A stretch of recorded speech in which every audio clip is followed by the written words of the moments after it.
You're listening to the Full and Thriving podcast, a place where courageous women come to break free from food obsession, heal their relationship with their body, and strive to live a life that's present, lighthearted, and meaningful.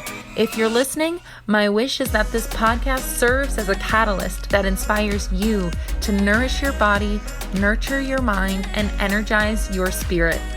I'm your host, Meg McCabe, a certified life coach and eating disorder recovery coach with a PhD in having a good time. Just kidding about that last part.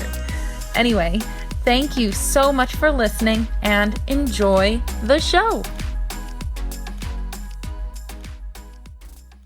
Hello, everybody. Welcome to another episode of the Full and Thriving podcast. I have a solo show for you.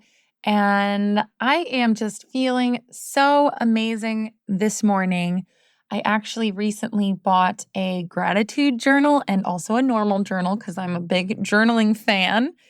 And this gratitude journal has me write down at the end of the day good things that happened in the day and also asks me to acknowledge the emotions I've felt. And it has this cool little list of emotions, and I can check off the ones that I felt for the day.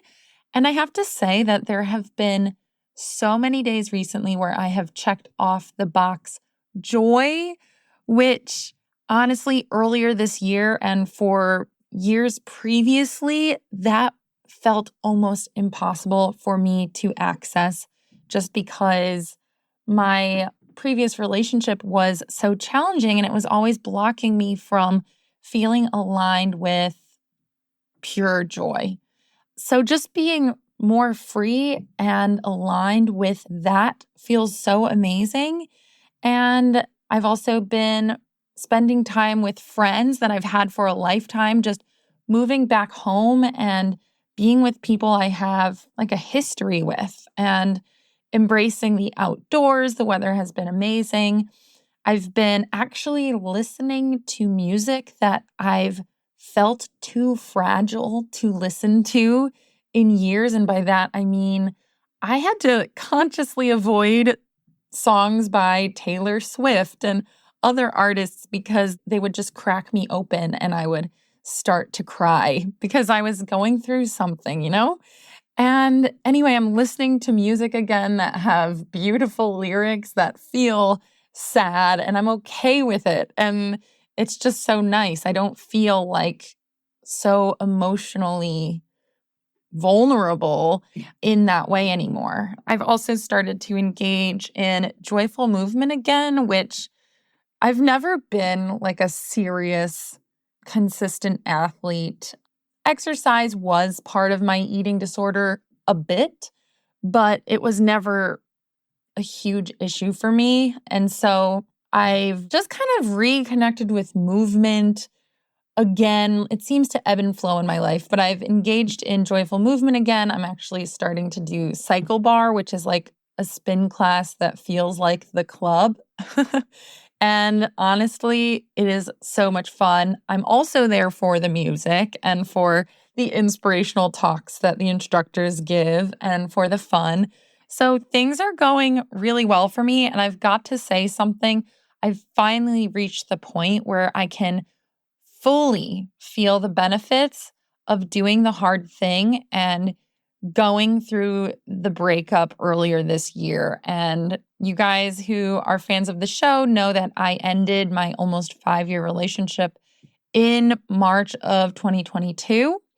And I feel so relaxed, calm, aligned, and connected to peace now. And of course, when I made that decision to end the relationship, I knew there would be months of pain and struggling and grief and healing that would have to take place to get to this point. So it's actually really cool because my therapist, who I've been seeing weekly since June of 2021, so I started working with him months and months before the breakup. I didn't even know if that was in the cards. I didn't even know what to do. I just knew he was a relationship specialist and I needed someone to talk to and process things. So I've been meeting with this therapist weekly. And recently we've tapered down to every other week.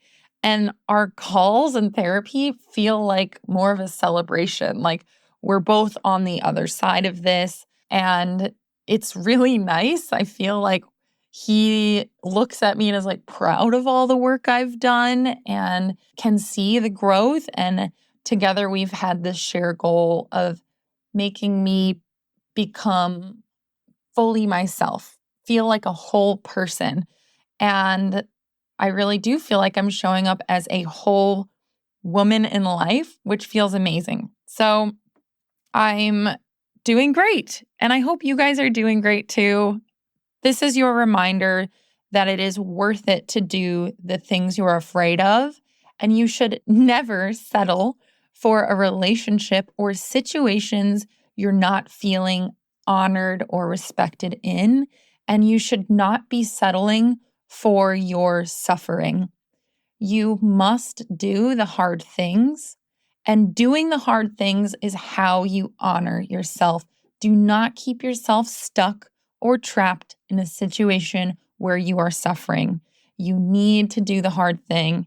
This is how you build up your own sense of self-trust, your sense of trust in the universe or God, and your own self-confidence. So you must face the painful short term in order to get to the peaceful long term. And this is truly the only way to live. And I have promised myself that I will always be living this way. It is so worth it to do the hard thing. So, guys, you're getting me feeling like really, I don't know, in my feels today, which is exciting. I hope you enjoyed that. I hope you got some inspiration from that. And I also wanted to tie everything I just shared in with the topic for today. So today, I want to talk about what to do when you're feeling stuck in recovery. And I, first of all, want to acknowledge that this is a typical place many people end up in. I see this often. So if you feel like you're stuck and you're beating yourself up, just know that you're not alone. And this is part of the process. There are very few people who can just rocket ship out of recovery. Recovery has moments and bursts of energy and progress and periods of stagnation and stuckness. And if you're feeling stuck, there are things you can do to get out of it. So today I have a list of 8 things I want you to keep in mind that we'll be going through together today that will help you break free from feeling stuck. And before I dive in, I want to say that one of my favorite pieces of advice for people in this place is to have patience with yourself and your own recovery process. Remember that your recovery process is unique and special to you. It's going to be messy, scary, and often discouraging, but your recovery can also be beautiful and eye-opening. So have the patience for yourself, have the self-compassion. And remember that everyone's recovery looks different. So if you feel like yours is taking too long, remember there's really no way to judge what that means. And all of that is relative. So some people work towards recovery for decades. It's not always just a year, just 6 months. This takes as long as it takes for you. And we don't know how long that's going to be. So have patience for yourself, take a deep breath, and as long as you don't give up, you will make it through. Okay? So let's talk about tip number 1. So tip number 1 for what to do when you're feeling stuck is reconnect with your why. Your why can be big reasons or small reasons. Typically, when I work with my one-on-one coaching clients, I have them list out every reason, the big and the small. So for instance, when I did this myself, when I was going through recovery, I made this big list of anything I could think of. And my small thing on that list, one of them was, I can eat cheesecake again without feeling guilt because I love the Cheesecake Factory. I freaking love all the variety of cheesecake they have. It's amazing. I still do. That was on my list. And it's a little small thing, right? But to me, it mattered and it was part of my vision of getting better. And then my big reasons were I want to get my period back so that I can have a family, or I want to stop obsessing over food. I want my brain space back. So write down all of your reasons why, put them all out on paper if you can, and share this with the people around you. Talk about your why with your family, your friends, your therapist, your coach, your dietitian. Journal about it. If you need to, I actually recommend that you record your voice reading your vision statement or paragraph out loud and listen to that vision and your why over and over again. So that one's important.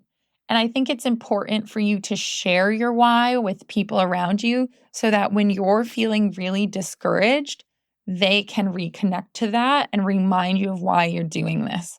So that's the big one that I want you to think about first.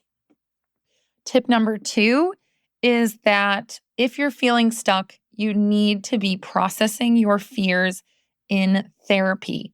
When there's heavy resistance involved, it's important to unpack this resistance. And often I find many people's fears are linked to a feeling. So that at the end of the day, the scariest thing is really a feeling you're avoiding. So for instance, many folks in recovery are afraid to eat more because they're afraid of feeling out of control. So the fear isn't actually eating more, it's the fear of feeling out of control. So if you focus on recovery and learn to cope with yourself when you are feeling out of control, you can overcome that fear. So facing that fear requires you to face that emotion and practice facing that emotion by exposing yourself to what you are afraid of. So if you are afraid of eating more because you feel like you're going to be out of control, you actually need to eat more to the point where you actually are feeling out of control so that you can practice coping with that feeling and that experience. And in recovery, coping skills, learning how to tolerate the emotions that you typically avoid is crucial. So therapy and being able to process your fears in therapy will help you become more clear on what needs to do so that you can heal. And also processing these fears will help you tap into those emotions that you are freaking out about, right? The ones that you're really afraid of. So be honest with what's going on with your team. And remember, you might have to process your fears multiple times. It's not like you're showing up to a session and saying, we're going to talk about my fears today, and then I'm done with it. That's a very transactional, emotionally avoidant way to do this. Like, you might need to spend weeks or months processing your fears in therapy to dissolve that resistance of taking action, right? And moving past that. So, again, tip number 2 is processing your fears in therapy. Tip number 3 on what to do when you are feeling stuck is to make smaller goals and break down your actions even more than you are now. So if you are feeling stuck, it might often come down to feeling overwhelmed by the tasks set by your team, or maybe you've agreed to do things that essentially you're not quite ready to do. So, for instance, if you want to stop chewing and spitting, which is a common eating disorder behavior, it might be unreasonable for you to set the goal to stop this behavior cold turkey. A more reasonable goal would be to try to stop for one day that week to start, or even for one meal, depending on how strong your eating disorder is at that point. But make it as small as you can. You know, if that was the example of I want to stop chewing and spitting, focus on actually swallowing and sitting with food in your body and making it small, noticing the difference of how that feels. And it's okay. Honestly, sometimes before we even set action taking goals in recovery, there's even a stage where you can observe your eating disorder behaviors. And even that in itself is a small goal you can set that is like not requiring you to face that fear quite yet. You're just opening the door to it. So that might look like if you are someone who is purging regularly, just tracking on the Notes app in your phone when that happens, perhaps what triggered you and the emotions you felt, right? And then noticing the patterns for a week or two, and then building up the confidence to face that goal and minimize and eventually eliminate that behavior with your team. So, again, you should be doing all of this work with some sort of care team that has a therapist, dietitian, coach, doctor. You can create the team that works best for you. And if you need help with goal setting, I really recommend that you turn to professionals to support you in this. So, again, we want to honor those small goals that you set. And there is no such thing as breaking it down to something too small if you are seriously, seriously feeling frozen with fear. I'd rather you be celebrating wins and building up your confidence that way than setting these lofty, massive goals that feel impossible and just overwhelm you. Okay, number 4 for 8 things to do when you are feeling stuck is take a break and rest and embrace self-care. So when you're feeling stuck, it might be an indicator that more self-care is necessary. And I really cannot stress this enough. If you're feeling burnout, if you're feeling exhausted, allowing yourself to rest and be still is crucial in recovery. You cannot go 200 miles per hour and collapse at the end of every day and then expect yourself to go through a massively transformational healing process. Healing requires slowing down and being gentle with yourself. So it's okay to stop exercising or going to the gym during recovery. It's okay to take time away from school. It's okay to take time off of work if you're lucky enough to have the resources to do that. You can do whatever you need to take things off your plate and just rest and be still. You are not lazy for taking a break and resting. And when I say taking a break in recovery, I don't mean spiraling backwards and allowing yourself to slip. I mean getting to a point where you are just maintaining so that you can rest and heal and build up that energy so that you can face the next recovery battle. So, again, I say this all the time on the show, rest is productive. People like scoff at me when I say that, but I completely view it that way. I believe that 100%. When you're sitting on the couch, reading a book or listening to music or doing nothing or watching Netflix, you are recharging your battery so that you can have more energy to face life and recovery later on. It is smart for you to take breaks. It is wise for you to rest. There is nothing wrong with it. It actually will make you a better person. Nobody can show up and be their best self if they're completely burned out or going 200 miles per hour and can't take time to be present. So practice stillness, practice rest, massively important for when you are feeling stuck and for when you're not. It's just something that needs to be incorporated. So that's number 4. Okay, number 5 is a doozy for some of you all, and that is if you are feeling stuck, consider a higher level of care. There will be periods in which you feel stuck and you have the appropriate resources and support to get through that stuck period. However, you do not want to stay stuck for a very long time, and you don't want to keep progressively getting worse either. If you are feeling stuck or you feel like you're slipping backwards, there is nothing wrong with choosing a higher level of care. So that could be inpatient hospitalization, that could be residential treatment, it could be some sort of intensive outpatient treatment, it could be partial outpatient, or you can have a full outpatient team that you piece together yourself. There are so many options. So ask yourself, what do I need to add into this recovery process if I am feeling stuck or slipping back? What resources are available to me? And of course, I completely understand recovery requires so many resources. So ask yourself again, have I asked for help?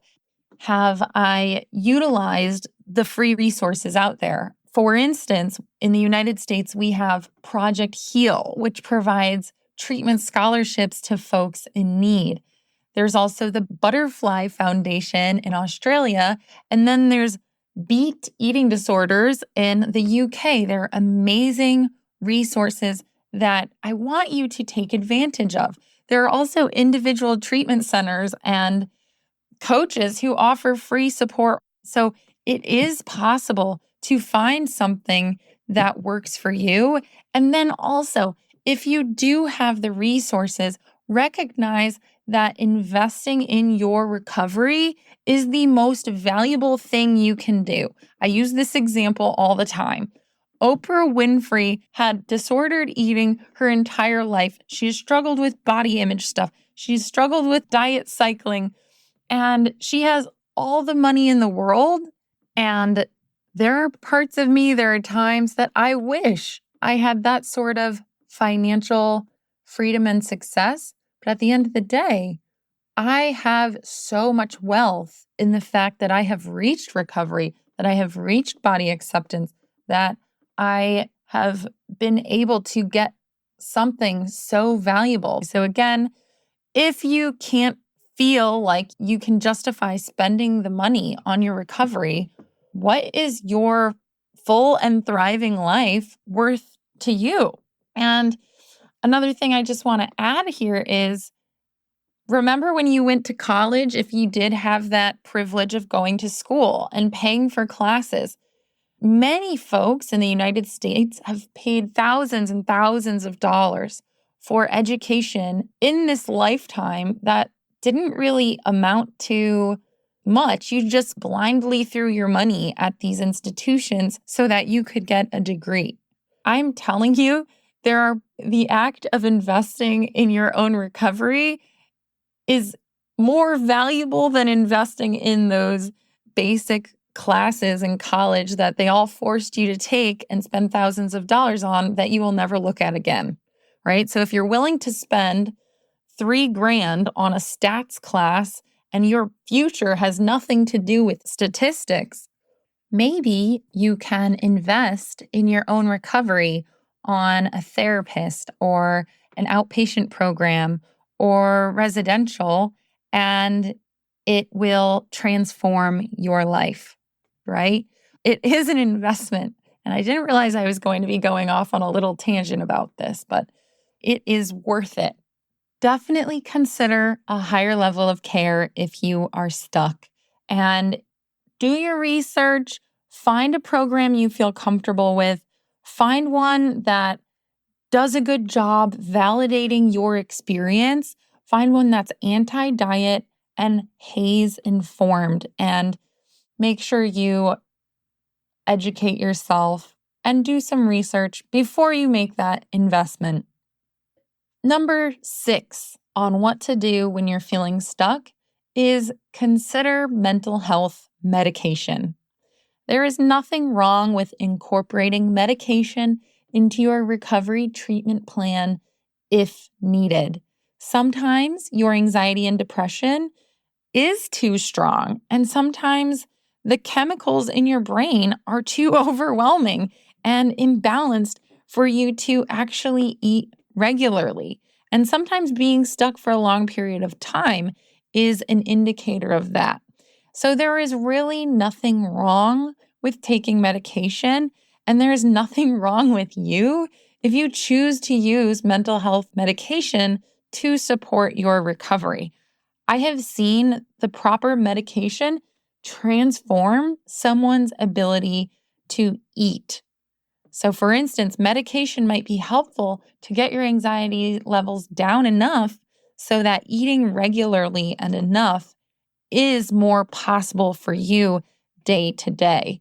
Because I've seen anxiety get people into constant spirals where they're swept off their feet, and medication can get you to a place of a bit more stability so that you can eat and feed yourself without all of those fears, right? Without the crippling anxiety. I've also heard so many people say that they suffered for years without medication and wish they had gotten on it sooner. So, of course, this is a highly individualized and personalized choice. Your reasons for not taking medication is valid. Your reasons for taking medication are valid. And I highly recommend that you talk to your doctor or psychiatrist about this option. And just a small little reminder here, when you do get medication to manage your mental health, you must take that medication consistently in order to experience the true benefits of that. So there is a level of consistency that is required. So if you are struggling with your medication right now, is it because you're only using it when you feel like it? If it's required to be taken regularly and you're not taking it regularly, how do you know if you're actually experiencing what it's meant to do for you? So, something to keep in mind.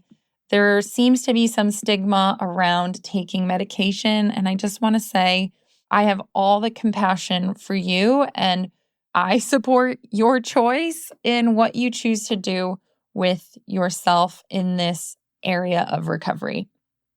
Okay, number 7 for what to do when you're feeling stuck is to seek inspiration from others. So, in recovery, it is really important to find role models who have been through it themselves or are a few steps further along in their recovery process than you are. And I think there are so many super positive resources out there that make this possible.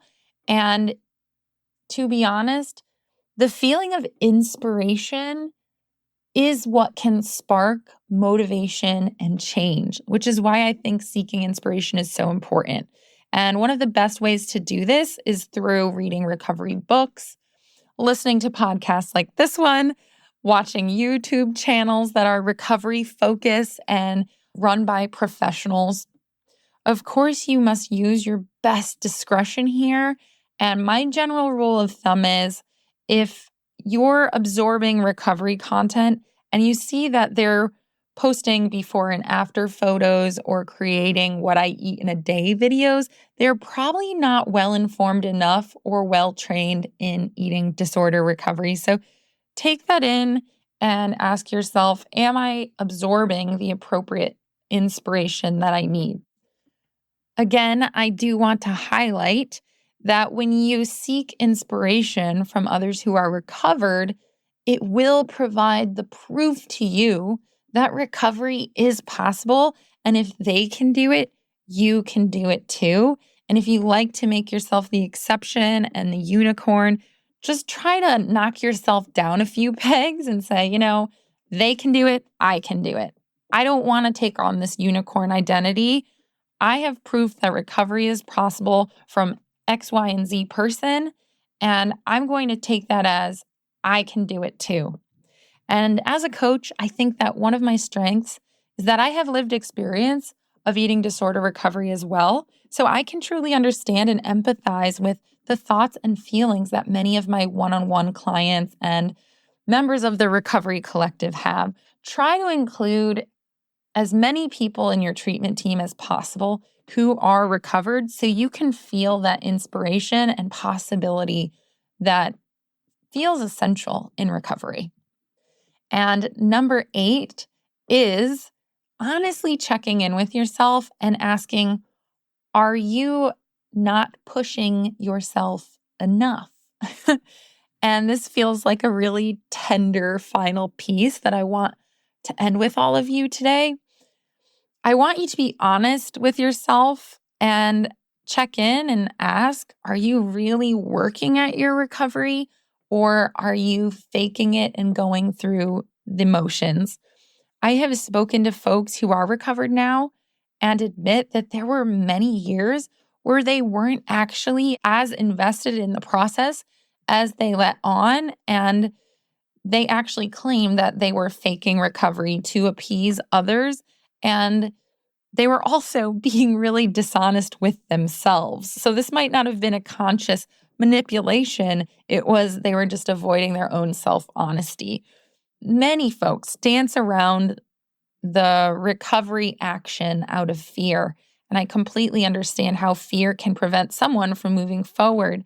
However, if you're canceling sessions frequently because you don't feel like it, or you're not being honest with your team, or you're not showing up consistently to do this work because you don't really want to, or you're having a bad day, you need to be willing to start showing up and pushing through all of that. Recovery starts to actually happen with consistent, courageous energy. You need to have a courageous energy when you push through recovery. And the thing is, only you know if you're truly pushing yourself or not. Nobody can tell you. Are you letting too much slide? Are you letting the eating disorder sneak in and hijack the situation more than you want it to be? Are you not setting boundaries with your eating disorder? Are you not allowing yourself to take action? And are you just letting yourself feel comfy some days because it all just feels too hard? And unfortunately, recovery requires constant battle. And I do know that breaks are important, and breaks are really important if you are actually pushing yourself, right? But if you're kind of in that place of just feeling comfy and going through the motions, maybe you do need that little kick in the butt to move forward. So remember, I'm going to quote my old high school swim team coach here. You must get comfortable with being uncomfortable in recovery. That is required, and it must be a daily feeling.